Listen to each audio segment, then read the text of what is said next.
I'd like to call to order the Monday, September 20th meeting of the Monona City Council. Will the clerk please call the roll? Alder Wood. Here. Alder Cooper. Here. Alder Thomas. Aye. Here. Alder Goforth. Here.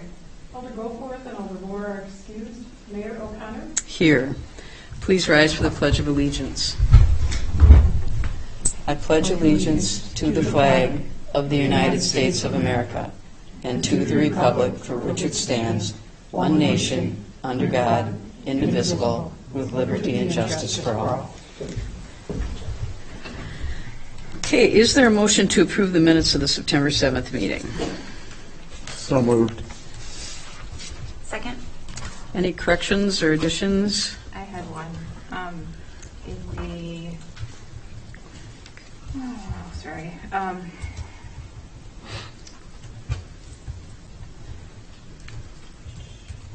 Second sentence of the appointment section, Alder Cooper reported she recuses herself. I actually said I was voting no. I wasn't recusing myself. Anything else? All in favor of approving the minutes, say aye. Aye. Aye. Opposed? Minutes are approved. We have no appearances, sir. There are no appearances. There is no public hearing. There is no consent agenda. Moving on to council action items, I'm going to take these out of order so that Police Chief Cheney Austin can get here. So we'll move on to 1B, consideration of Resolution 21-9-2510, awarding a 5-year contract for city transit services to First Student Incorporated, and this is put forth by the Transit Commission. Is there a motion to approve this? Move approval. Is there a second? Second. Mark. So last meeting, we talked about the contract. We had 2 proposals, one per student and one for mobility and transformation. The difference between the 2 contracts over 5 years was $791,000. Transit Commission approved per student using used buses. With that, there's a little bit. They said they will order a new bus as soon as they get a signed contract with them, and they'll eventually be looking for a new bus in 2023. We also went into detail what their DEI training was, and the commission was satisfied as what per student was doing. So they approved per student is the bus service for the next 5 years. Could you clarify about electric buses? I noticed in the minutes it said that they would be electric, but they're not. Is that I had to redo those minutes then. They are used buses using the current buses, the gas buses they currently have. They will be given a new bus here for 2022, and that is going to be a gas bus. The commission did talk to them about if, would they go to electric bus if the commission wanted them to offer that. They definitely said they would. They have them throughout the nation because they're a nationwide company. But they said they would have to renegotiate the contract if they went electric bus in the future. But for right now, they are using gas buses. Okay, thank you. Alder Thomas, and then Alder Groupie. You go first. Alder Groupie, you want to go first? I just wanted to piggyback off of Mark's comments, which are that we not only talked about DEI as far as the practices that they employ as far as trainings, et cetera, but also the staff member, the spokesperson representative from the company with whom we spoke was very complimentary of how they've also diversified their staffing and just kind of making sure that representation starts at the leadership level there. And with regard to the electric fleet, they are the nationwide leader in electric fleets, electric busing fleets. And so I think they were kind of excited about and seemed very capable of working with us with that electric bus addition in 2023. As Mark said, we're going to have to look at budgetary numbers, but I think that it would be a great asset to our city transit program. So thanks. Alder Thomas. Yeah, question. I'm sure that you and the commission are as concerned as I am that the ridership is at such low levels right now. And my question would be, supposing everybody decides to stay home and work with COVID and the ridership doesn't go up, let's just say it never goes beyond 10. Has the commission thought about what it would do? Would we still do 2 buses? I mean, the subsidy for 2 buses, and I understand there's the senior component, but the cost of that is huge.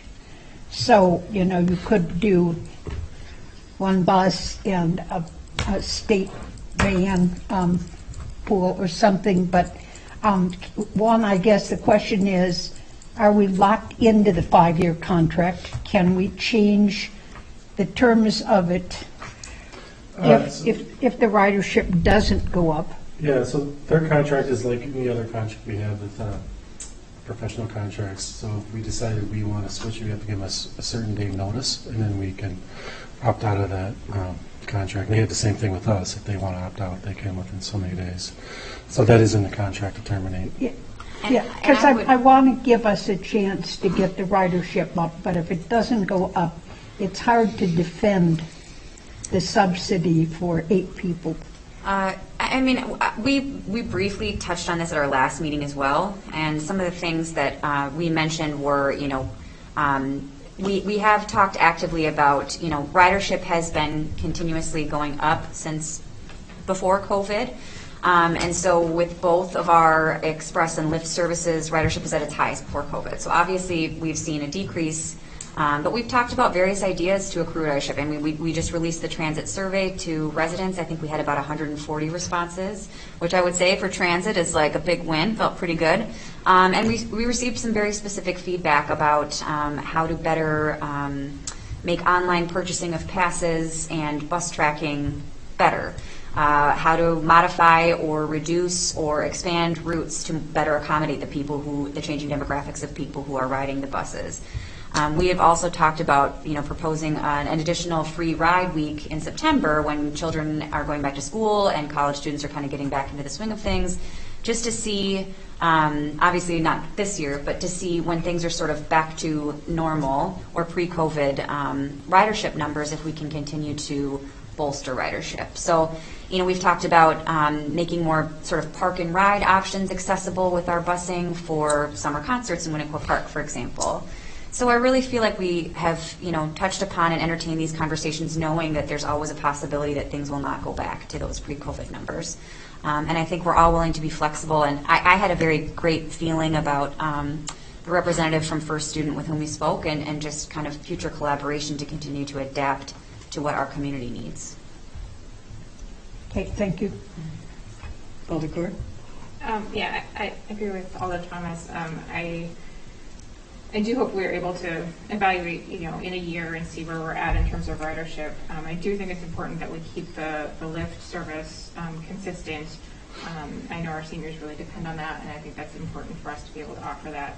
And I do think transit is important as we move to a more sustainable community, but I don't know that we're using our resources to the best, our best ability, just because, you know, 10 riders, and if the loops are empty at some point, you know, that's a significant carbon footprint there just for an empty bus. So I'm hoping that we can essentially make a note to reevaluate in a year and see where we're at. Yeah, I agree. Anyone else? Okay, if there aren't any further comments, will the clerk please call the roll? Alder Wood. Aye. Alder Cooper. Aye. Alder Thomas. Hi. Alder Ruby. Aye. Motion passes. Thank you. Now we'll move back to item 1A, consideration of Resolution 21-9-2507, approval of a 3-year police school resource officer agreement between the City of Monona, the Monona Grove School District, and the Village of Cottage Grove, put forth by the police chief and the city administrator. Is there a motion to approve this? So move. Is there a second? Second. Discussion? Alder Group B.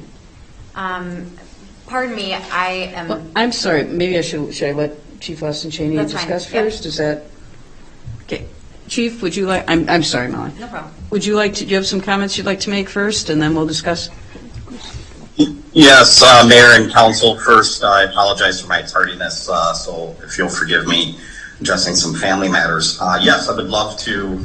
I am asking on behalf of the PD for this to be approved. For those who aren't aware, the school district spent a better portion of a year in evaluating the need of this program, evaluating the importance, evaluating if the school district could find an alternative, evaluating if the police department would make any changes in order to continue this program that best suits their needs and some of the concerns that were brought forth by an internal committee. As I mentioned in previous council meeting and in public safety and in other forums, I have been in support of the school resource officer program in Monona Grove High School.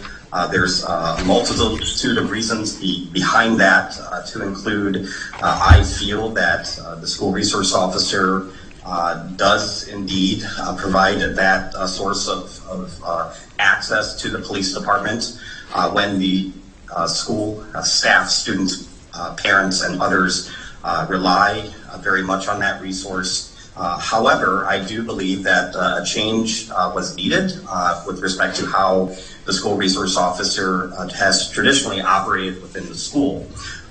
Many of the issues that have been brought before the school resource officer, in my opinion, are issues, and I think the school district has gone on record to agree with this, that those issues could and should be addressed as school behavioral issues by the school district and Monona Grove School. And so I have, if this were to be implemented, which I'm asking for today, there are a series of sort of mandates given by me to the school resource officer with respect to how he is to operate in the school.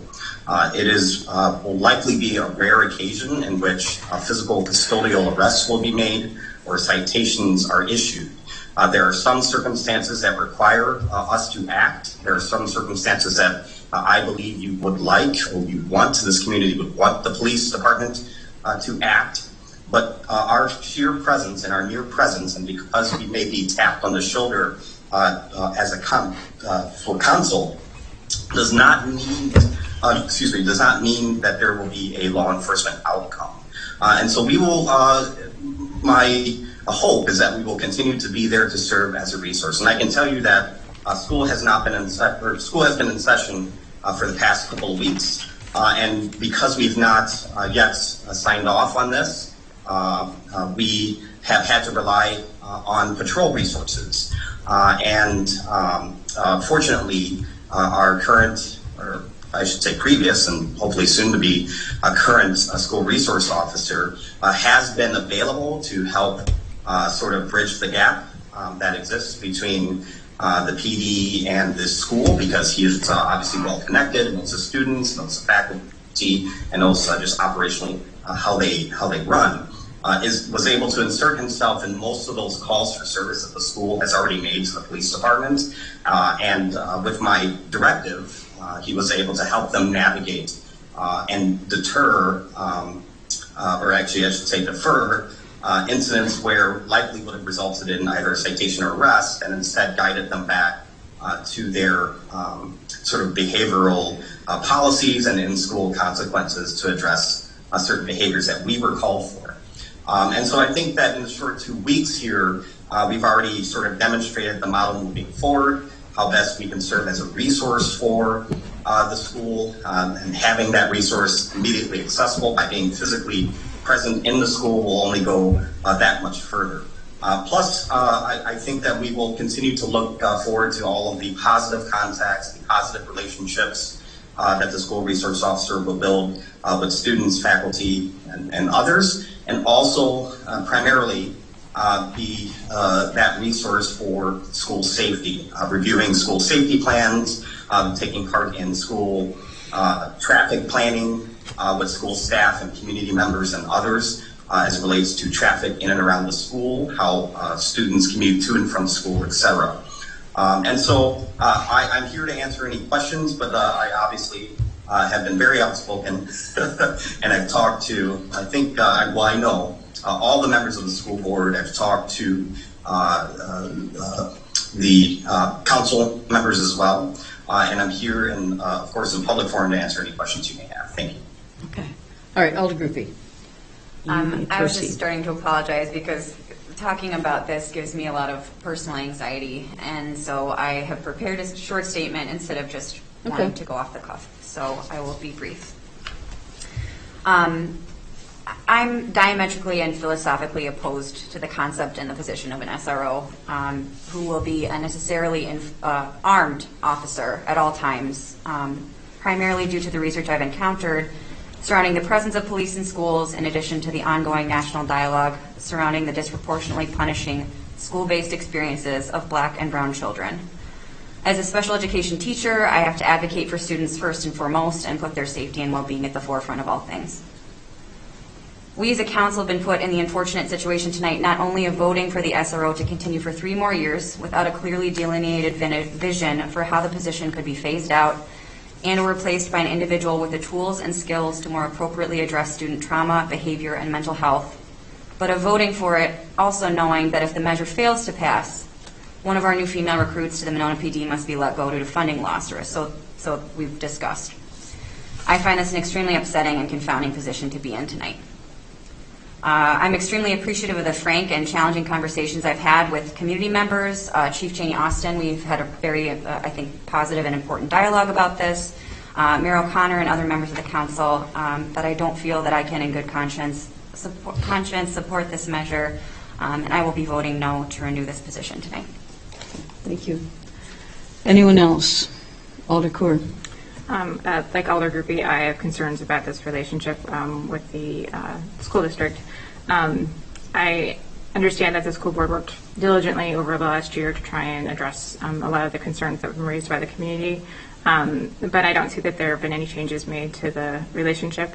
I see no evidence of any kind of built-in evaluation period or any kind of protections for our officers who are being asked to intervene when they probably shouldn't.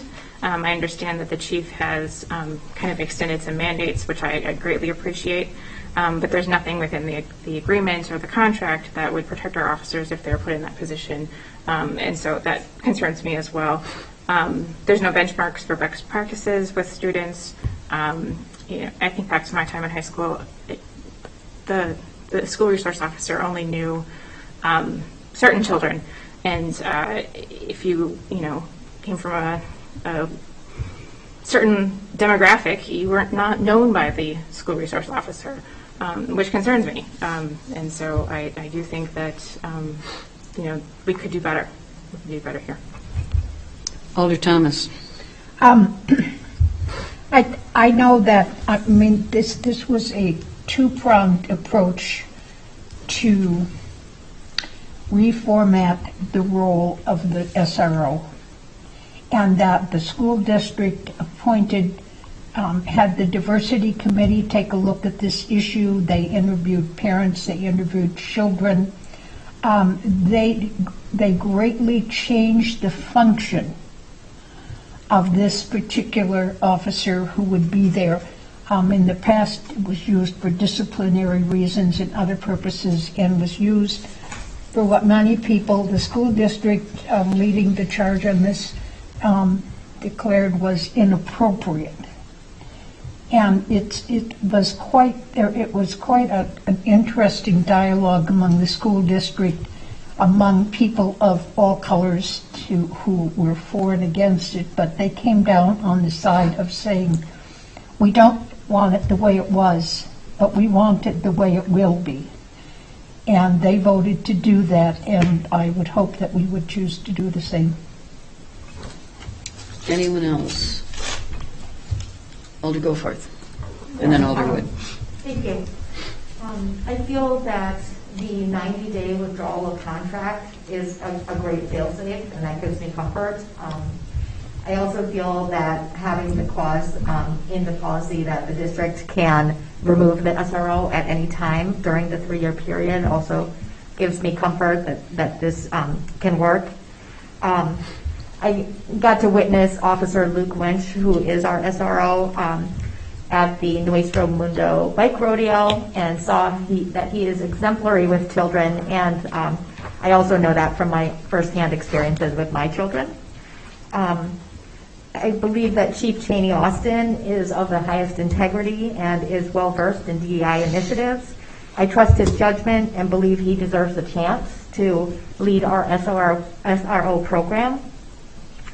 I really appreciate the communication with the district, and I know that that's such a critical piece of the success of this program, and the chief has a communication plan. I trust it will evolve as needed, and I appreciate the enhanced communication strategy that he'll be employing. I do support this measure. I also think about stories we've seen in the news recently of parents upset about wearing masks and going in and threatening school staff. And that gives me comfort knowing that an officer might be there on hand to protect them. I'm looking forward to hearing updates on this new model should it pass. Thank you. Thank you. Alder Wood. Well, I pretty much agree with everything that Alder Goforth just said. I think some of the changed language in the agreement on the duties of the school resource officer, moving the focus away from discipline and making it clear that the SRO is not the disciplinary arm of the district is important. Clearly, you know, as they say, the proof will be in the pudding. We'll see it because it is, it's a change from the way things have been done in the past, and that's never easy. And it sounds like it actually might be harder, more work to do this new way than it was to to just write a citation. So I think it's promising, and I also want to express confidence in the chief, and so I will be voting to support this agreement. Anyone else? Okay, if no one else has anything to add, all in favor say aye. Aye. Opposed? Nay. Motion passes. Thank you. Chief, I think we're going to need you for the next item. So. Sticking around there. Thank you. Okay, great. Just wait for the clerk to finish making a note here. All right. We'll move on to new business. Item 2A, discussion on police policies that require City Council review and adoption. Alder Thomas and Alder Cooper asked us to put this on the agenda, and we'd like some input from the chief as well. So Alder Thomas, do you want to lead I'll off? start. With all good intentions, the council passed resolution 20-6-2419 and asked to review the police department policies. I think we never meant that we would do all 400 police department policies, but this document certainly can be interpreted that way. So, erring on the side of caution, the chief and I said we would ask the council for clarity with his recommendations on what policies would come before the council. So, I sent an email out listing those policies which the police chief said that he would recommend that we review, and those are use of force, operation of emergency vehicles, mobile audio visual recording, vehicle pursuit, juvenile contact procedures. And I will ask that there be a resolution that we reviewed those policies, and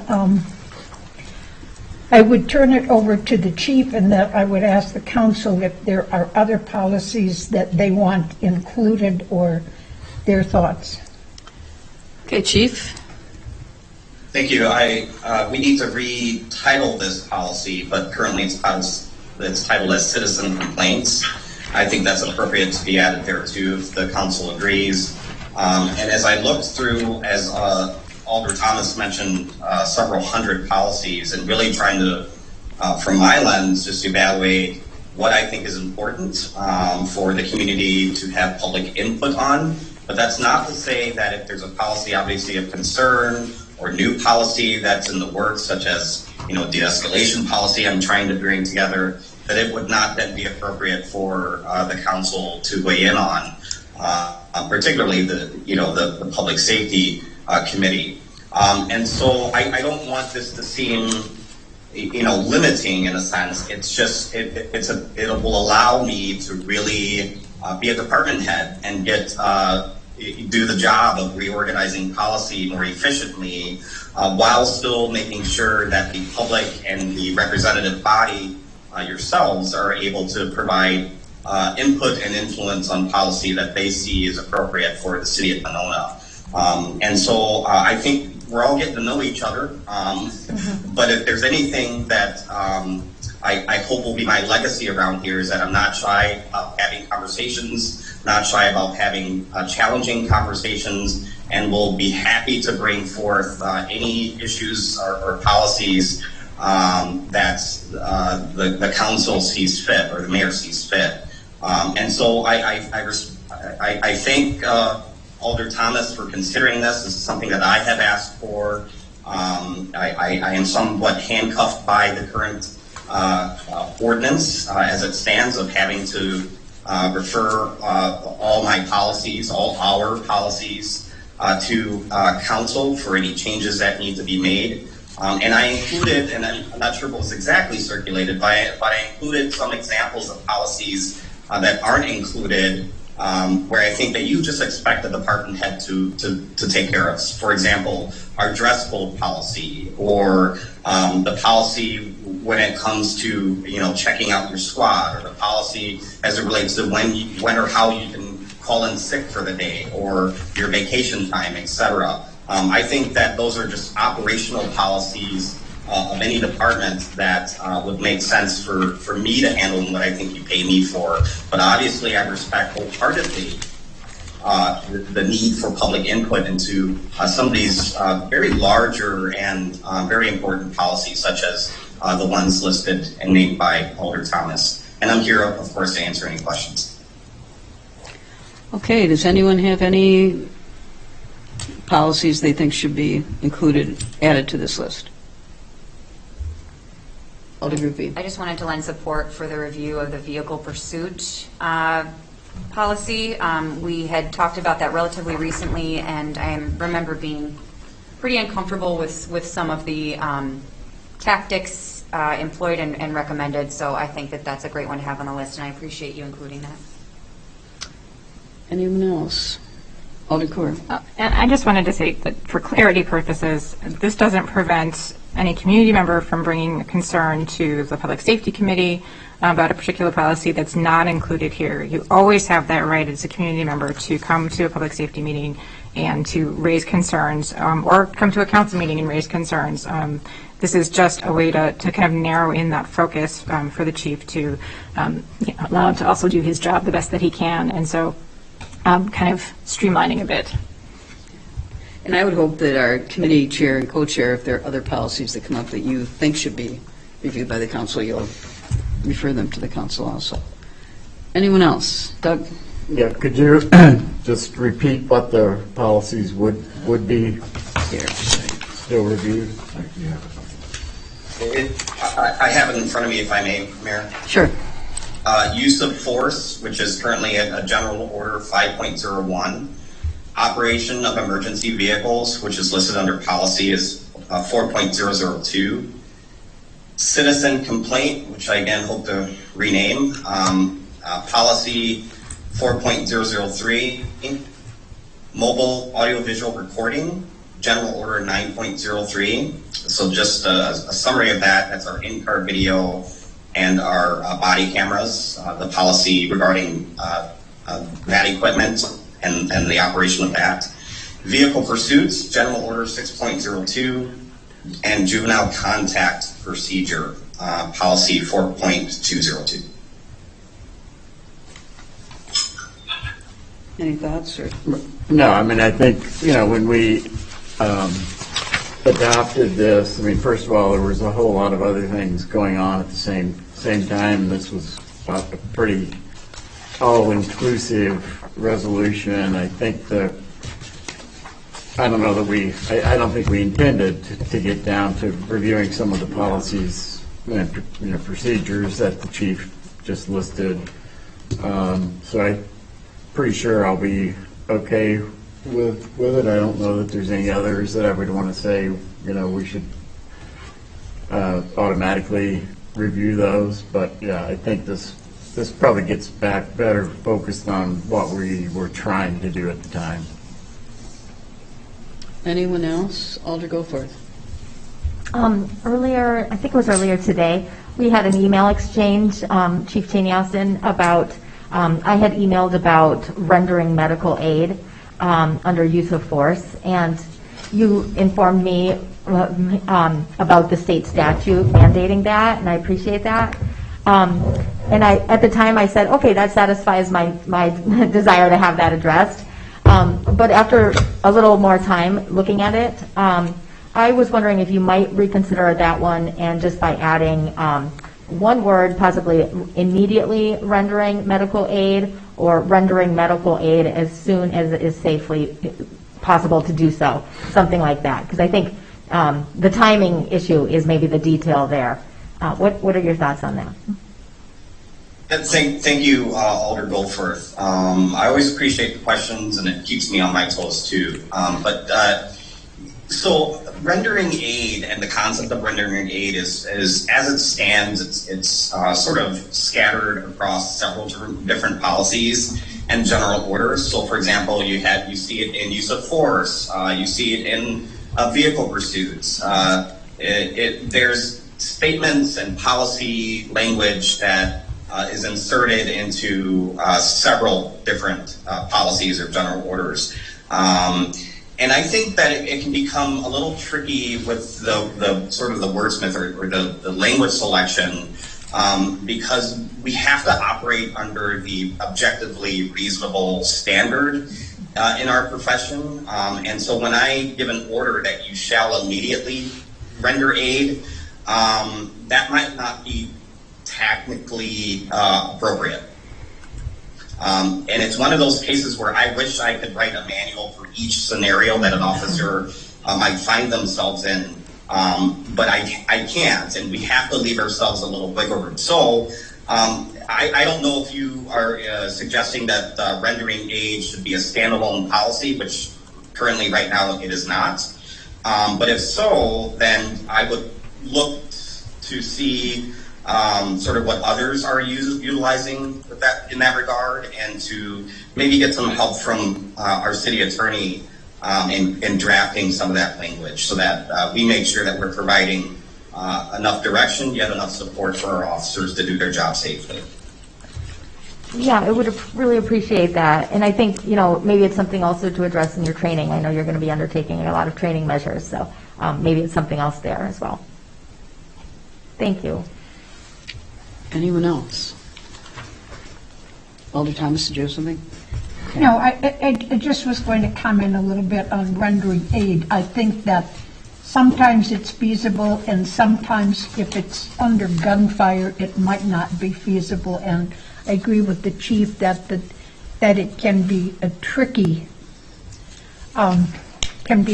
issue, because does the safety of the officer take precedent over rendering aid? And I don't know what you were trying to say, Chief, but that's what comes to my mind. Yeah, so the fire department hates it when officers go headfirst into a burning building, right? And we have to actually talk to ourselves and train ourselves. In most situations, we probably shouldn't do that. Number one, we're not trained firefighters, most of us. We don't have the equipment. We don't have the reps. And we will likely become and fall victim to, what we're trying to help render aid for. And so the same thing sort of with respect to the concept of rendering aid. And we will render aid as soon as it's reasonably possible and safe to do so in most circumstances. And so I think that, I certainly can see the opportunity to provide a standalone policy for that, but I would first want to look at current policy and where that language is already inserted, and maybe perhaps look for ways in which council or the Bureau of Public Safety feels that could be expanded upon. But to your point, Alder Thomas, thank you. I just was trying to say that in not all situations are we able to immediately render aid. In fact, we are trained to stop and assess and evaluate, is it safe? Are there any other threats? Cautiously approach. How long is fire going to get here? Are they right around the corner, or are they going to be, minutes and minutes out? And not only that, as we're trained as, to provide first aid, and, we're pretty much in the infancy stage of basic life support. We're not paramedics either.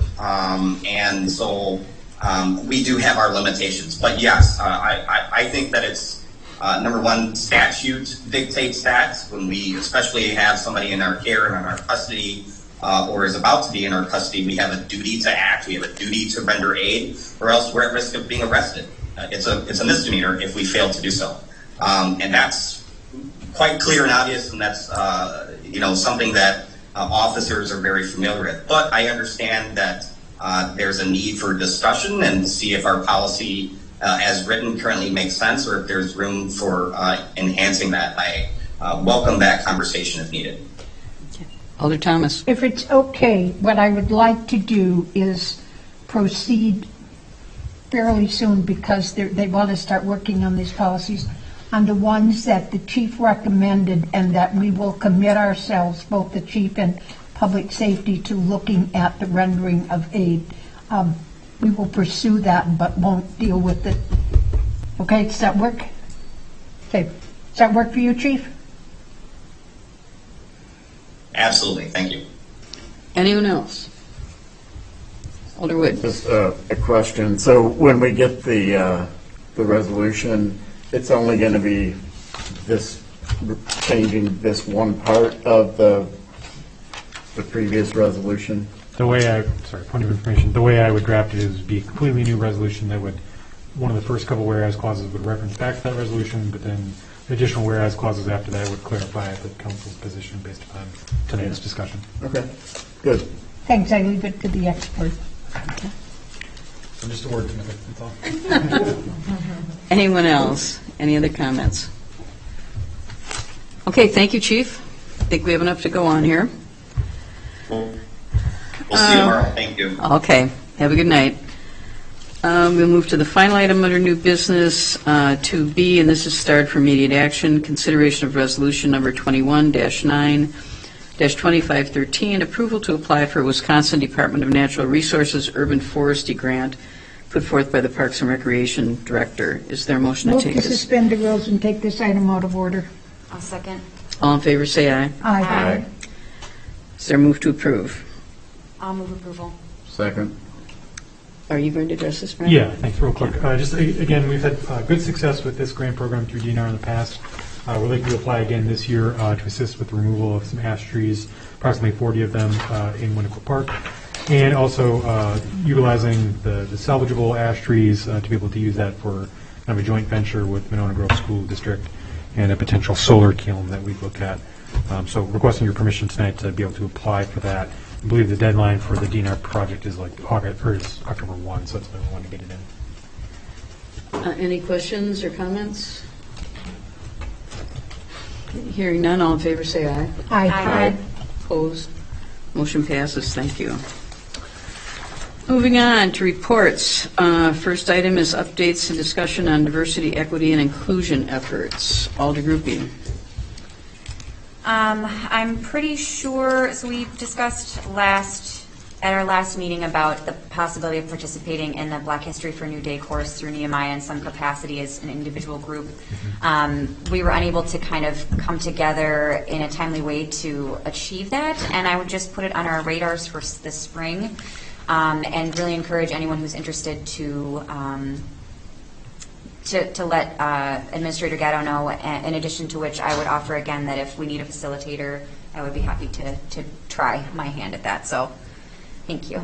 Yeah, just a follow-up point on that. Yeah, so I appreciate that. And like I said, we have kind of been going round and round on trying to figure out different solutions for the council to participate yet this fall. I just don't think, because there aren't separate groups that you could kind of just drop individual council members in that would work with your individual schedules, I think it would just be kind of a monumental task to get something together for just 3 of you. So yeah, I absolutely think it's something we could have on the radar for next winter when they start this up again, and I'll bring it back up then, and we'll hopefully either get you in kind of separate groups that are running concurrently, or we'll figure out some other solution to get the council members involved. Thank you.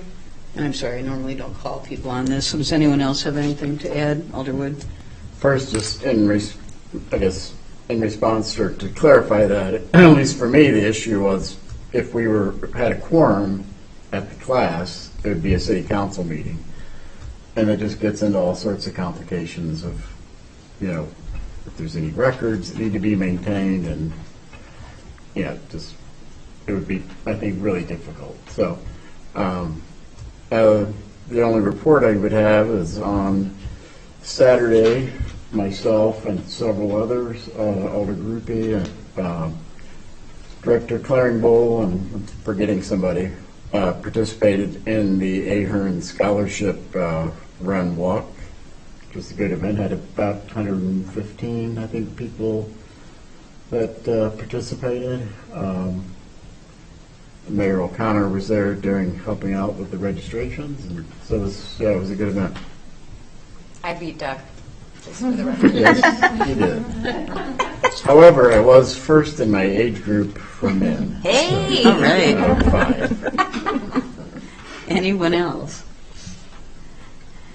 Yeah, I work there too, and as Doug said, and this is a program that actually I'm on as many of you know, on the Education Foundation board, and we administer this Ann Ahern Scholarship, and I think they just started this. Ann Ahern died, I think, about a year ago, last March, and she had formed this Forever Friends group of parents, a lot of them of children of color and other people are interested in working on diversity issues in the school district. So Officer Nate Reynolds did a wonderful job organizing the race, and the Forever Friends group was involved, and as well as the Black Student Union. And the scholarship fund, we already have over $100,000 in it, which is much, much larger than any of the other scholarships we administer. And I'm not sure how much they brought in this week with this weekend's event, but I'm sure it will make a nice difference to what's there already. So thank everyone again for getting involved with that. Anyone else? Okay, now we will move on to reports of committees and commissions, and Alder Thomas, I'll No start report. with you. Alder Cooper? No report. Alder Wood? We had the first meeting of the steering committee for San Damiano. I don't know if you were going to talk about that, Mayor, or not. So You can go ahead. no, that's okay. I didn't have a lot more to say. So we met on site and kind of got to know each other a little bit and made plans for another meeting. And I think it'll be a lot of fun and some work. But And we did a tour. did a tour, yes, of the property and the house, of course. So, It was a good first start. yeah. And then a non-city thing, I'm going to be on the Madison Beltline Study Committee as the City of Monona representative. That was underway a few years ago and then stopped, and they decided to restart it again to see what to do with the Beltline in the future. I appreciate you agreeing to do that, Alder Wood. Alder Goforth.